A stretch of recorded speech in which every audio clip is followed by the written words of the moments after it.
Everyone, আমি আমার ভীষণই ভালো লাগছে যে আজকে আমি এখানে দাঁড়িয়ে আছি এবং রিচা এবং সুদীপ্তর একটা মাইলস্টোন অ্যানিভার্সারি সেলিব্রেট করছি। সেই 2004 সাল থেকে শুরু করব। পুজোর কোনো একটা দিন বাগার অডিটোরিয়ামে অ্যাজ অডিয়েন্স বসে আছি। ছোট্ট একটা পারফরমেন্স, 1-2 লাইনের একটা স্পিচ, আর তারপরে দুটো রিসাইটেশন।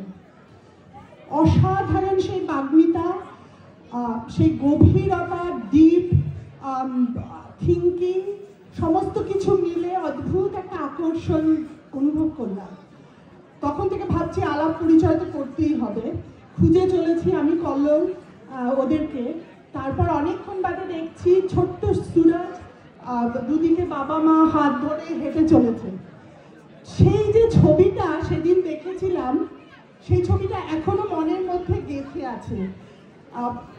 এক দৃষ্টিতে ওদের যে ভালোবাসার যে গভীরতা, পার্টনারশিপ, ডিপেন্ডেন্স, সমস্ত কিছু একটা ছবির মতো এখনো মনের মনিকতায় আটকে আছে সেই ছবিটা।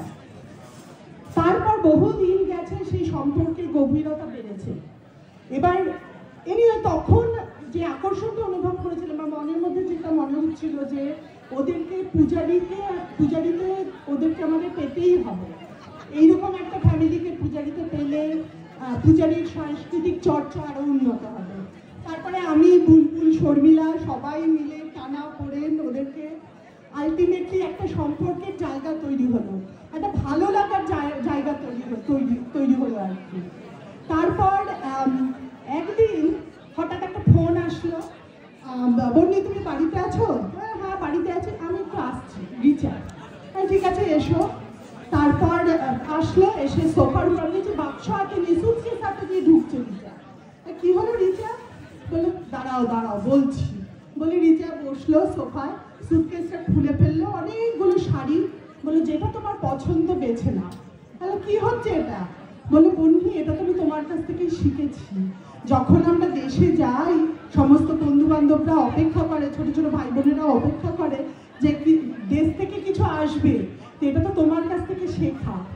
সেই যে মননশীলতা, সেই চিন্তাটা, সেই থেকে ভালোবাসা শুরু হয়েছে। এরপর যেটা বলতে হয় সেটা হচ্ছে যে আমার যে ভাই, আমার বড় ভাই, তার নাম ছোট্টু। হ্যাঁ, তো আমার ছোট কাকু ওকে আদর করে রাখতো ছোট্টু গুপ্ত। তো সারাটা ছোটবেলা ছোট্টু গুপ্ত বলেই ডাকি ভাইকে। কোনো একটা ঘটনার পর থেকে সুদীপ্তকে আমি সুদীপ্ত সামন্ত বলে ডাকি। সুদীপ্ত সামন্ত বলে ডাকলে আমার সেই ছোট্টু গুপ্তকে ডাকার যে ফিলিংসটা সেটা আমি ফিল করি।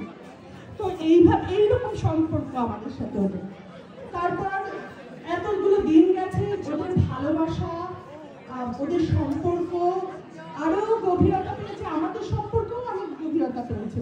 এরকম নয় যে খুব মানে মিষ্টি মধুর সম্পর্ক।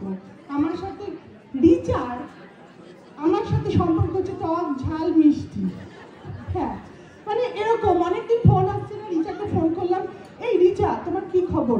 রিচা বললো ভীষণ রাগ হয়েছিল, ভেবেছিলাম আর কথাই বলবো না তোমার সাথে। কিন্তু তোমার মধ্যে রাগ করে থাকা যায় না, কথা না বলে তো থাকতেও পারে না। তো এইরকম সম্পর্ক, অনেক ভালোবাসা থাকতে এইভাবে বলা যায়।